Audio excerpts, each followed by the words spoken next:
बहुत लोग अपने ये है कि शांतिपूर्ण तरीके से चुनाव हो गए, ज़्यादा झगड़े नहीं हुए और बहुत कैंडिडेट जीतते हैं जो गांव में रहते हैं, गांव के लोगों की सेवा करना चाहते हैं और जिन्होंने पब्लिकली बहुत काम किए हैं। तो जो उन परिवारों से, उन फैमिली से हैं कि जिनका सामाजिक दायरा रहा है, तो वे लोग जीतते हैं। जो भी कैंडिडेट जीतते हैं, प्रधान बने, सरपंच जो बन रहे हैं या बीडीसी जो मेंबर बने हैं, जिला पंचायत से बने हैं, तो ये है कि आप अपने क्षेत्र का विकास करें। अब वो जीत गए हैं तो वो किसी एक पार्टी, एक क्षेत्र के कैंडिडेट नहीं है, वे जिन लोगों ने उनको वोट दिया है वो सब के लिए हैं। वो सब मतभेद भुला के वे अपना काम करें। आपके संपर्क में जो कुछ किसान थे, उन किसानों में से कोई कैंडिडेट जीत कर आया? बहुत आए, बहुत जीत रहे हैं। हमारे संपर्क में तो सभी हैं, जो जीत गया वे सारे ही अपने हैं। अपना ठीक रहे कि गाँव का काम करे, विकास करे। जीत गया किसानों के नाम पे वोट मिला या हिंदुत्व के नाम पे? नहीं, हाँ, हमारे यहाँ हिंदुत्ववाद लाना वो नहीं चलता जाता है। हिंदुत्व का तो जो कोई पॉलिटिकल पार्टी होगी वो लड़ती होगी, हमारे यहाँ हिंदुत्व का नहीं चलता। तो क्या पंचायत चुनाव में जो आंदोलन हुआ है, तो इस आंदोलन से पंचायत चुनाव में किसानों को लाभ हुआ है? लाभ हुआ है। जो उस पृष्ठभूमि के लोग थे, जो ग्रामीण पृष्ठभूमि से थे, उनको लाभ हुआ है। जो मूवमेंट से जुड़े रहे उनको लाभ हुआ है। और जो ये झगड़ा वाले लोग थे तो इनसे लोग बचे हैं अब की बार। और जो लोग गाँव में काम करना चाहते थे, जो लोग अपने क्षेत्र में काम करते थे, किसी की सिफारिश कर दी, किसी का कर दिया, गरीब आदमी की मदद कर दी, तो उसको लोगों ने वोट दिया है। तो क्या लगता है आने वाले 2022 के चुनाव में, जिस तरह से यूपी में होने वाला चुनाव, उसमें भी इस तरह का माहौल बनेगा? उसमें भी क्या किसान की तरफ से कैंडिडेट लोग खड़े होंगे, जीतेंगे? नहीं, अभी तो 8-10 महीने हैं, उसका टाइम पे क्या होगा। लेकिन विधानसभा पे नहीं कि विधानसभा में किसान और वो कोई पार्टी बना के कैंडिडेट खड़ी करे, वो अभी नहीं। नहीं, वो नहीं। अच्छा, आप लोग बंगाल में गए थे, वहाँ पे टीएमसी की जीत हुई, बीजेपी की हार हुई, लेकिन अब खबर आ रही है कि वहाँ पे हिंसा हो रहा है, तो इसको कैसे देखते हैं? देखो, हिंसा तो ये पॉलिटिकल पार्टी करवाती है। जब चुनाव हो गए, चुनाव के बाद में हिंसा का क्या मतलब है? ये पूर्ण रूप से जो हिंसा है वो बीजेपी के लोग करवा रहे हैं। अपना कार्यालय भी उन्होंने फूका। जीतने के बाद में कोई किसी का कार्यालय फूकता है, वो होता है कि भाई झगड़ा ना हो और मैं शांति से अपना घर चला जाऊँ। तो हारे ये लोग हैं, वे गाड़ी दिया करे आ रहा है आदमी पे आरोप लग रहा है ना, वो तो नहीं लगता कि उन्होंने कोई काम करा होगा। ये बीजेपी के लोग, ये झगड़ा तो यही लोग करवाते हैं, वे तो नहीं कोई ज़्यादा करते। एक सोशल मीडिया पे और खबर चल रही है कि राकेश टिकैत समेत 12 लोगों पे एफआईआर दर्ज हुआ हरियाणा में। क्या ये सब खबर सच है? हाँ, मीडिया के माध्यम से ही पता चला हमको। होगी खबर तो सच्ची होती है, खबर कोई झूठ होती है? होगी कोई इतनी बड़ी खबर है कि मुकदमा दर्ज होगा तो यह बहुत बड़ी खबर है। होगा मुकदमा दर्ज। तो आपके ऊपर मुकदमा दर्ज हुआ, एफआईआर हुआ है, आपको कोई चिंता नहीं इस बात को लेकर? नहीं, क्या चिंता होती है भाई? अगर कोई केस धाराएं बनती होगी तो कर दिया होगा। आपको ये पता है सर किस बेस पे हुआ है? ये बता रहे कि वहाँ पे लॉकडाउन लगा हुआ था और हमने मीटिंग करी, ये बता रहे। लेकिन कल बीजेपी वालों ने आह्वान करा कि हम पूरे देश में प्रदर्शन करेंगे। हाँ। तो कल देखेंगे वे जहाँ लॉकडाउन है वे हैं, और 5 आदमी से ज़्यादा पूरे देश में कहाँ इकट्ठे होते हैं।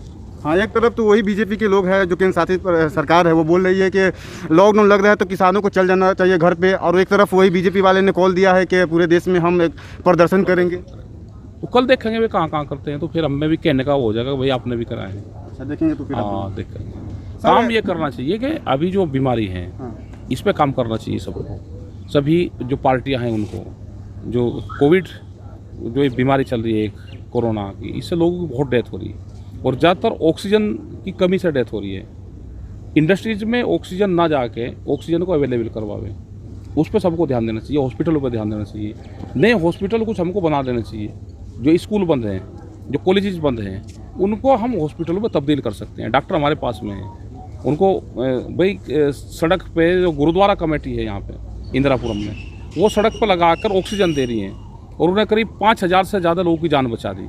अगर वे बचा सकते हैं तो हमारे पास में बहुत संसाधन है। बहुत स्कूल जो बंद पड़े हैं उसमें आप सेंटर खोल सकते हैं, आप उनको फर्स्ट एड दे सकते हैं, प्राथमिकता जो उनको चाहिए वो दे सकते हैं। लोग ऑक्सीजन के बगैर मर रहे हैं देश में, तो इस पर हमको काम करना चाहिए अभी। लेकिन कहीं ना कहीं जो मदद करने वाले लोग हैं, ऑक्सीजन देने वाले लोग, कई ऐसे किस्से आए हैं उत्तर प्रदेश से भी और कई जगह से, उनके खिलाफ कार्रवाई हो रही है।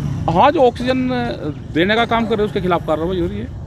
जो जनता की मदद कर रहे हैं उनके खिलाफ कार्रवाई हो रही है। तो ये समझ में नहीं आया कि जो लोग मदद कर रहे हैं उनके खिलाफ क्यों कार्रवाई कर रहे हैं। और इतने बड़े देश में ऑक्सीजन की किल्लत हो जाती है, आखिर क्या है? किसकी नाकामी है, किसकी कमी? देखो, ऑक्सीजन की तो कोई दिक्कत नहीं है, वो उसका जो डिस्ट्रीब्यूशन सिस्टम है वो फैल है। सरकार को उसको कंट्रोल करना चाहिए और ऑक्सीजन के बड़े बड़े ऑक्सीजन हॉस्पिटल हमको बना देना चाहिए। जिस लोगों को ऑक्सीजन की ज़रूरत है वो घर पे अपना सिलेंडर यूज़ ना करके वो वहाँ पे आवे और ऑक्सीजन उसको हम दे दें, वहाँ पे ही उसको रखें और एक जगह उसको सेंटर पॉइंट बना दें। अगर एक आदमी बीमार हो गया तो 3 सिलेंडर उसने अपने घर में रख लिए, तो 3 सिलेंडर ब्लॉक हो गए। 3 सिलेंडर से हम 100 लोगों की जान बचा सकते हैं। अगर इस पर सरकार ध्यान दे तो इस पर बहुत काम हो सकता है और बहुत लोगों की हम जान बचा सकते हैं। राहुल गांधी जी ने एक ट्वीट किया कि पूरे देश में संपूर्ण लॉकडाउन लगा देना चाहिए। आपको क्या लगता है इस सिचुएशन में क्या लॉकडाउन लगाना चाहिए, सही है या गलत है, कैसे? अब भाई लॉकडाउन तो नुकसान तो होता है, इसलिए भी लॉकडाउन लगा था तो पिछले भी हुआ, लेकिन घर से बाहर लोग भी नहीं निकल रहे, अब बीमारी भी है ही। लेकिन अब कैसे इसका समाधान निकले, ये बीमारी कंट्रोल होनी चाहिए। अब चुनाव खत्म हो गए हैं, ऐसे में अब एक्सपर्ट कह रहे हैं कि लॉकडाउन लगाना चाहिए पूरे देश भर में। और लॉकडाउन लगाए तो भाई पूरा, अगर एक्सपर्ट कह रहे हैं या बीमारी खत्म होनी चाहिए, लॉकडाउन लगा खत्म हो जाए या वैसे खत्म हो जाए, काम तो कुछ चल रहा है, 5-7 दिन का लगा के देख लो, उससे कुछ कंट्रोल हो जाए। अगर पूरे देश में लॉकडाउन लगता है तो क्या किसान आंदोलन खत्म हो जाएगा या जारी रहेगा? क्यों किसान आंदोलन और लॉकडाउन का क्या मतलब भाई? भाई लॉकडाउन से किसान आंदोलन का क्या मतलब है? हम यहाँ पे रह रहे, इस प्लेट में लोग रह रहे, हम भी यहाँ रह रहे, किसान आंदोलन का लॉकडाउन का क्या मतलब है? दोनों अलग अलग चीज़ें हैं। बीमार कोई होगा वो उसका रास्ता हॉस्पिटल है और आंदोलन का रास्ता पार्लियामेंट है। आंदोलन नहीं खत्म होता भाई, ये तो गलत है। यहाँ पे काफी राज्यों से लोग बैठे हुए हैं, उत्तर प्रदेश से भी हैं और पंजाब से भी हैं। अगर लॉकडाउन लगता है तो यहीं रहेंगे, हम कहाँ जाएंगे, यहीं भंडारे चलेंगे। हमें तो घर वालों ने मना कर दिया, जो भी यहाँ लोग रह रहे, घर वालों ने, गाँव वालों ने कह दिया कि जो 6 महीने से 5 महीने से वहाँ पे है उनको गाँव नहीं आना, अपना वहीं रहो, बीमारी लेकर गाँव नहीं आना, मैंने कर दिया। उन्होंने गाँव वालों है जी, बीमारी का डर, हाँ बीमारी का डर गाँव वालों को होगा। उन्होंने कह दिया भाई जो लोग आंदोलन में वो घर वापसी नहीं आना। अगर किसानों को बीमारी होता है तो फिर किसान कहाँ जाएंगे? अरे किसानों को तो हो रही ना, गाँव में हो रही बीमारी, हॉस्पिटल में जाएंगे सब लोग। जिस तरह से आप बोला था, की 5 तरफ से तारीख के बाद भीड़ बढ़ेगी यहाँ पे, तो क्या मतलब? अभी ज़्यादा भीड़ नहीं बढ़ाएंगे, नहीं। आगे की रणनीति क्या होगी किसानों का? जिस तरह से आंदोलन तो 5-6 महीने से लगभग चल रहा है। 5-6 महीने और चल जाएगा आंदोलन, कोई ज़्यादा बड़ा आंदोलन हो गया अभी? 5 महीने ही तो ये, 6 महीने तो ये 6ठा महीना चल रहा है। 6 महीने हुए तो ऐतिहासिक बन चुका है, इतना बड़ा आंदोलन ज़्यादा तो बड़ा नहीं है अभी, नहीं ज़्यादा बड़ा। लेकिन इतने लंबे आंदोलन चले, लेकिन देखो अभी 350 से ज़्यादा बार टिकैत साहब जेल गए, तो जितनी बार वे जेल गए उतने दिन तो कम से कम आंदोलन रहना चाहिए। तो आंदोलन तो 370 दिन के बाद जब आंदोलन हो जाएगा तो फिर मानेंगे कि आंदोलन अब शुरू हुआ है। तो 370 दिन होने तो पहले 370 दिन होंगे तब आंदोलन शुरू होगा। 370 दिन के बाद में 370 के आसपास टिकैत साहब जेल गए। 370 दिन, जो 370 बार। कहीं ना कहीं यूपी चुनावों पे सीधा इशारा है आपका? ना, हमारा तो इशारा कहीं नहीं भाई, यूपी चुनाव पर तो जनता का इशारा भी अब करीब ही है। हाँ तो आ जान तो, यूपी चुनाव तो टाइम पे ही होंगे अपन, उससे पहले कुछ बात बनेगी और बात सरकार बनाने से आगे तो बन जाएगी बात। हम तो सरकार तो बात करना चाह रहे हैं। किसान आंदोलन की वजह से अभी चुनाव जो हुए हैं पंचायत के, उसमें नुकसान तो हुआ है सरकार को। किसका? बीजेपी वालों को। अरे नुकसान यूनियन का बहुत हुआ भाई, किसान संगठन का। इन्होंने धोखा करा बहुत, झगड़े करवा के जबरदस्ती लोगों को जिता दिया, अपने लोगों को इन्होंने। अंत में आप देश की जनता से, देश के किसानों से क्या कहना चाहिए? देश की जनता से ये है कि भैया ठगी सरकार है, सरकार से पूछो। और यह ना किसान के लिए कुछ कर रही, ना नौजवान के लिए कर रही, और ये देश को बेचना चाहते हैं। इसे देश को अगर बिकने से बचाना है तो इकट्ठा होना पड़ेगा और आंदोलन के रास्ते पे चलना पड़ेगा।